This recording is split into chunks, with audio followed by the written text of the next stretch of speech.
తిరుమల దివ్యక్షేత్రానికి మనం గనక చేరుకుంటే ప్రతి ఒక్క భక్తుడు కూడా ఖచ్చితముగా కొన్ని కార్యాలు ఆచరించి కానీ తిరుమల గిరులను మరలా కిందకి రాడు. అందులో ప్రప్రధానమైనటువంటి కార్యం స్వామివారి యొక్క దర్శనమైతే మరొక ప్రప్రధానమైనటువంటి కార్యం తలనీలాలు సమర్పించడం. ఖచ్చితముగా ఎక్కడైనా సరే ఎవరైనా చాలా చక్కగా తలనీలాలు సమర్పింపబడి ఎవరైనా శిరస్సుతో కనిపించారు అంటే ఏవండి తిరుమలకి వెళ్ళొచ్చారా అని అడుగుతాం మనం. ఎందుకంటే తిరుమలకి వెళ్ళిన వాళ్ళు ఖచ్చితంగా ఆ కార్యం చేసే వస్తారు అని చెప్పి మన తరతరాల నుండి తాత ముత్తాతల నుండి కూడా మనకున్నటువంటి ఒక గొప్ప నమ్మకం. మరి ఈరోజు కూడా తిరుమల దివ్యక్షేత్రంలో కళ్యాణకట్ట అని చెప్పి ఒక నామము కలిగినటువంటి ఒక కేంద్రం ఉన్నది. ఆ కేంద్రంలో ప్రతిరోజు కూడా మరి వేల మంది లక్షల మంది వారు తలనీలాలు అక్కడ స్వామివారికి సమర్పణ చేస్తూ ఉంటారు. అయ్యో సందేహం కలుగుతుంది మనందరికీ. స్వామివారికి దర్శనం చేసుకుంటూ ఉన్నాము, స్వామివారి యొక్క తీర్థ ప్రసాదాలు స్వీకరిస్తూ ఉన్నాము. సరే, స్వామివారికి కొంత ధనాన్ని హుండీలో అంతా కూడా సమర్పణ చేస్తున్నాం, ఇవంతా కూడా బాగుంది. కానీ తలనీలాలు సమర్పించడం ఎందుకు?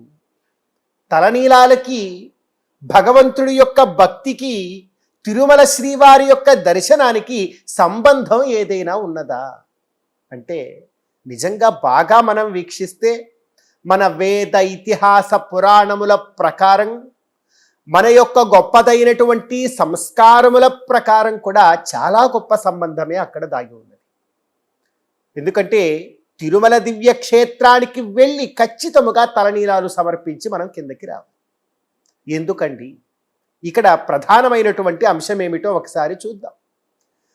ముఖ్యముగా ఈ శిరస్సు మీద మొలిచేటువంటి ప్రతి ఒక్క వెంట్రుక కూడా ఎలాంటిది అంటే దానికి కూడా మన వాళ్ళు ఒక పలం చెప్పారు. జన్మ జన్మాంతరాలలో గత జన్మల నుండి ఈ జన్మలో కూడాను మనం ఆచరించినటువంటి పాపపు కర్మల యొక్క ఫలము ఏదైతే ఉన్నదో అదే శిరస్సు మీద వెంట్రుక రూపంలో మొలుస్తున్నది అనడానికి చాలా ప్రమాణాలే మనకు పెద్దవాళ్ళు చెప్పారు. అందుకే మనం బాగా గమనించినట్లయితే ఎవరింట్లో అయినా పిల్లవాడు పుడితే మొట్టమొదట 9వ నెలలోను ఆ తర్వాత 3వ సంవత్సరంలో కూడా అబ్బాయికి శిరోముండనం చేయిస్తారు. ఎందుకు అనంటే అక్కడ కూడా వేద మంత్రాల యొక్క అర్థం ఎలా ఉంటుంది అంటే జన్మ జన్మాంతరాల నుండి వస్తున్నటువంటి ఆ పాపమంతా కూడా ఈ శిరోముండనం ద్వారా పోవాలి అని చెప్పి చాలా గొప్పదైనటువంటి వేదమంత్ర భాష్యార్థాలన్నీ కూడా అక్కడ ఉన్నాయి. అటువంటి గొప్ప కార్యం నిరంతరం కూడా తిరుమల దివ్యక్షేత్రంలో జరుగుతుంది. తిరుమల దివ్యక్షేత్రానికి చేరుకుంటే ఒక భక్తుడి యొక్క ఉత్తమమైనటువంటి కోరిక ఏముంటుంది? స్వామి, నాకున్నటువంటి పాపాలన్నీ పోవాలి, నాకున్న బాధలన్నీ కూడా తొలగిపోవాలి, చాలా ఆనందమయమైనటువంటి జీవితాన్ని నేను పొందాలి అనే కదా ఆ ఆనంద నిలయంలో ఉండేటువంటి స్వామివారిని వెళ్ళి ఏ భక్తుడైనా కూడా కోరుకుంటాడు.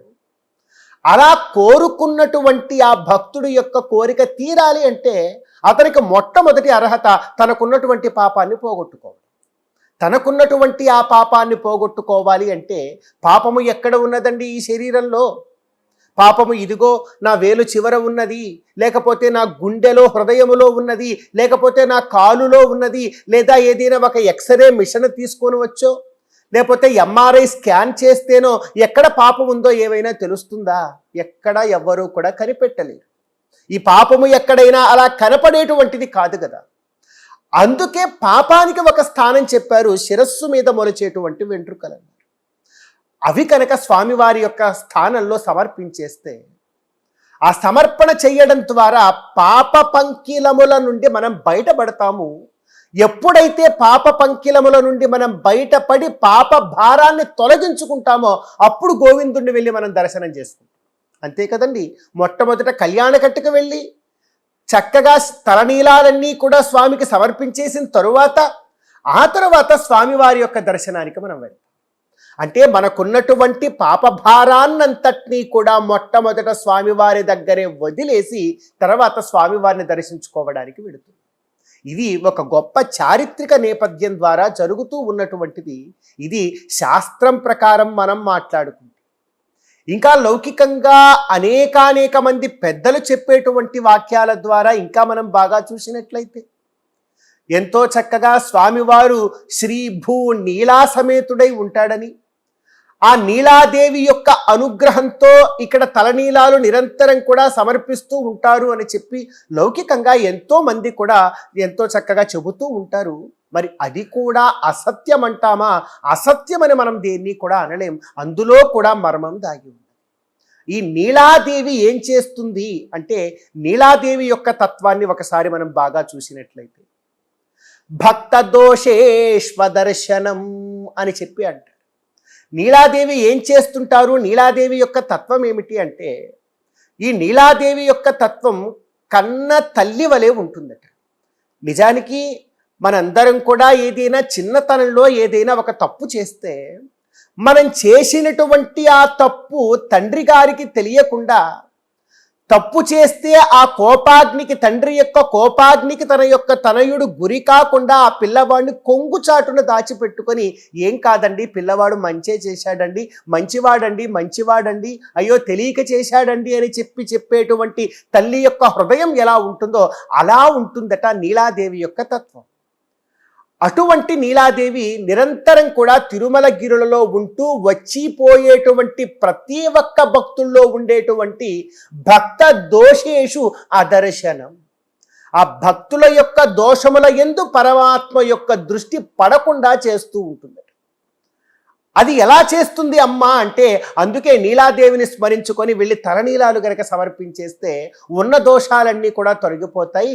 అప్పుడు ఆ నీలాదేవే గర్భాలయం దగ్గరికి వెళ్ళేసరికి ఆనందనిలయంలో స్వామివారి యొక్క హృదయం దగ్గర హృదయలక్ష్మిగా చేరి, అదిగో చాలా గొప్పవాడు, మంచివాడు వచ్చాడండి, అతనికి ఏ పాప పంకిలము కూడా లేదు, చాలా మంచివాడు, కనుక వాణ్ణి అనుగ్రహించండి అని చెప్పి చెబుతుంది.